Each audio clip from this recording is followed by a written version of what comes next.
Seus livros. Eu aqui quero hoje, talvez num short, fazer uma boa chamada para a gente pensar desse início do capítulo 2, Filosofia e Origem, do porquê filosofar, do Lyotard. Por que isso?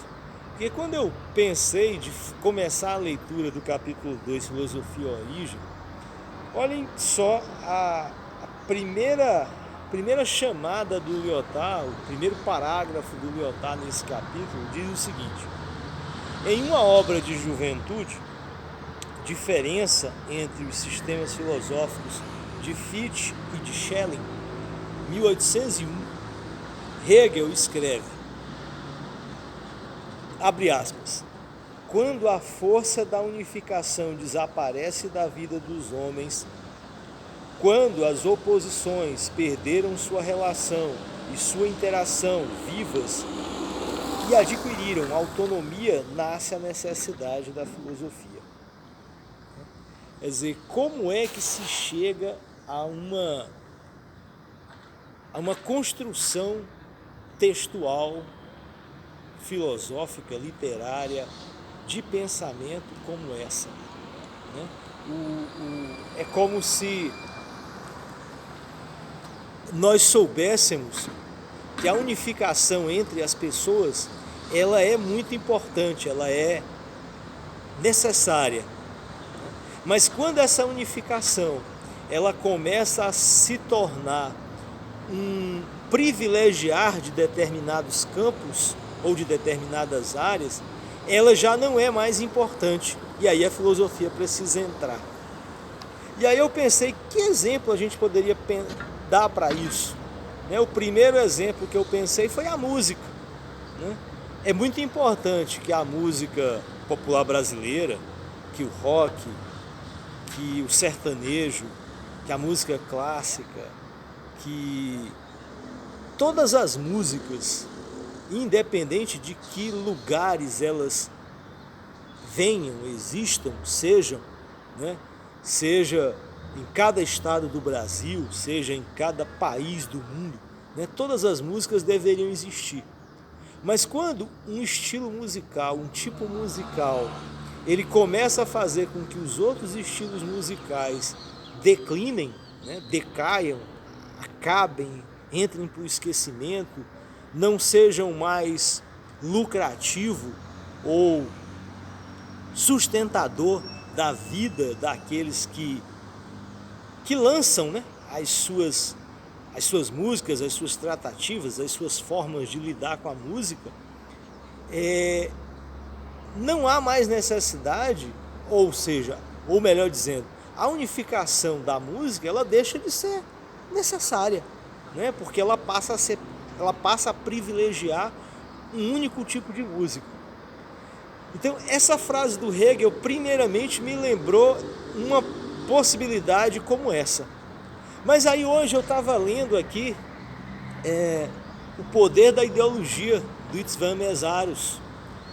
E o Meszaros, ele cita um momento do Hegel que me faz via essa frase com outro olhar também.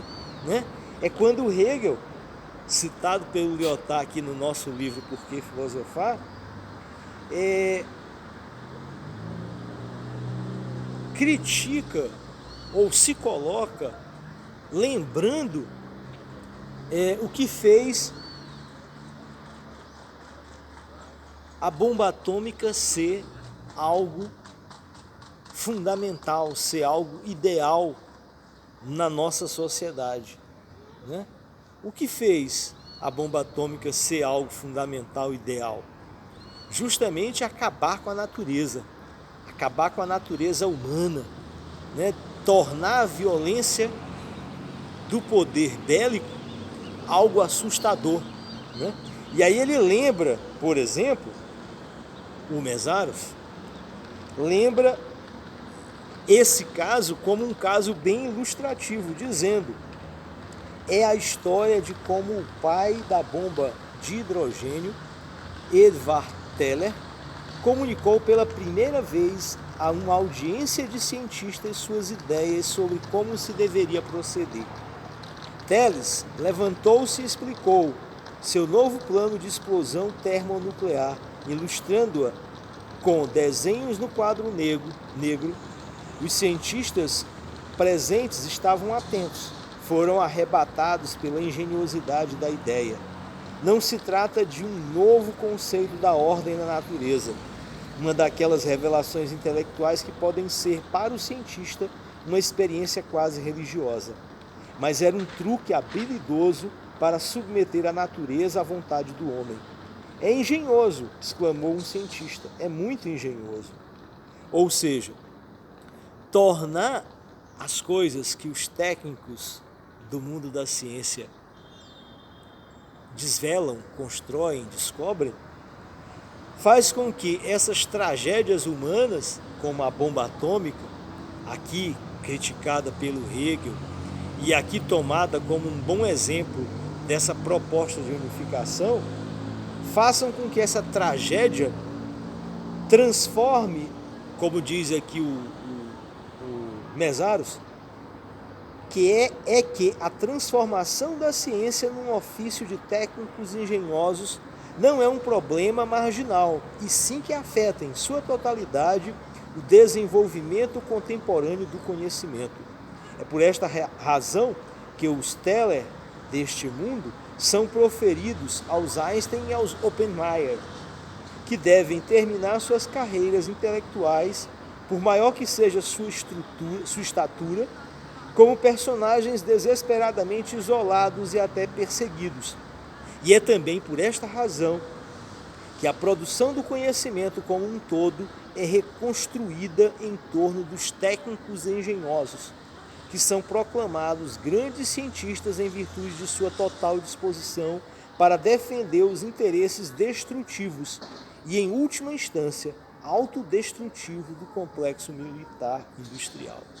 Então, se aqui, nesse momento, o Mésaros, juntamente tomando posse do discurso do Hegel, percebem que essa criação dos técnicos de ciência, elas servem para destruir a humanidade. Isso aqui é ainda no século XIX, no fim do século XIX, início do século XX, e mais profundamente com Hiroshima, já no meio do século XX, quando se destrói, quando se lança as primeiras bombas atômicas.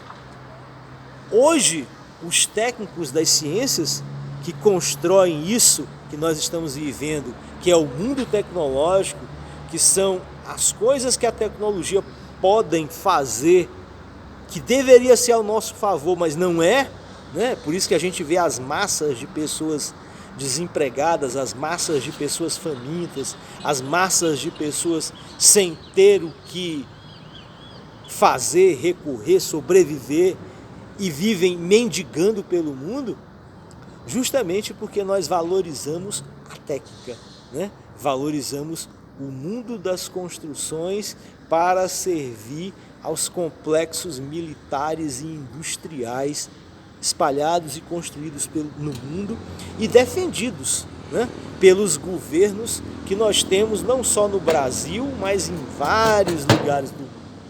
É sobre isso, pessoas livres, é sobre isso esse segundo capítulo, que a gente vai entrar aí do Porquê Filosofar, e é sobre isso que o Lyotard, começa o capítulo nos chamando a atenção para esse trecho inicial que eu li para vocês no início desse vídeo, sobre por que a filosofia é importante quando o mundo se torna unificado para privilegiar determinados indivíduos, determinados comportamentos e não mais a coletividade. Fico por aqui. Tive essa ideia fazendo esse estudo de hoje e resolvi compartilhar com vocês aqui nesse lugar, Nesse lugar lindo, Nesse lugar maravilhoso que nos mostra o verde como sempre eu estou aqui atrás dele, né?